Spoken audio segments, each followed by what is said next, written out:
Hello everyone, এতদিনে তোমরা অনেকেই জেনে গেছো যে আমি কলকাতায় একা থাকি। এই একা থাকার জীবনটা প্রথম প্রথম খুব কষ্ট হলেও এখন কিন্তু বেশ এনজয় করি। তো আমি আজ থেকে একটা সিরিজ স্টার্ট করছি, যেখানে কিন্তু তোমাদেরকে দেখাবো আমি প্রত্যেকটা দিন কি করছি সকাল থেকে রাত পর্যন্ত। আজকের ব্লগটা আমি শুরু করেছি আফটার অফিস। তো অফিস শেষে আজকে যাচ্ছিলাম মুভি দেখতে, তাই ভাবলাম যে আজ থেকেই তাহলে সিরিজটা স্টার্ট করা। ডিনারটা করা হয়েছিল না, তাই ধাবা থেকে একটা রোল নিয়ে রোলটা খেতে খেতেই পৌঁছলাম লেক মল। তো লেক মলের কাছে এসে আবার আমি খেলাম একটা পেস্ট্রি। খাওয়া দাওয়া কমপ্লিট করে ঢুকে পড়লাম লেক মলে, কারণ আমি আজকে মুভিটা লেক মলেতেই দেখবো। একা থাকলে যে সব সময় খারাপ লাগে তা নয়, কখনো কখনো নিজের জন্য একটু সময় বের করে নেওয়াটাও খুব দরকার। তাই আজ ঠিক করলাম এই মুভি দেখতে যাব। আচ্ছা, আমার মতো কে কে একা একা নাইটে মুভি দেখতে গেছো জানিও তো আমাকে কমেন্ট করে। দেখো, হয়তো পাশে গল্প করার মতো কেউ নেই, কিন্তু নিজের পছন্দের সিনেমা দেখতে যাওয়া এই অনুভূতিটা একেবারে আলাদা। বাড়ির জন্য মন কেমন করে, একাকিত্ব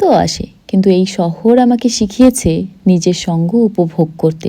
আর সেই ছোট ছোট মুহূর্তগুলোই ধীরে ধীরে বড় বড় স্মৃতি হয়ে যায়।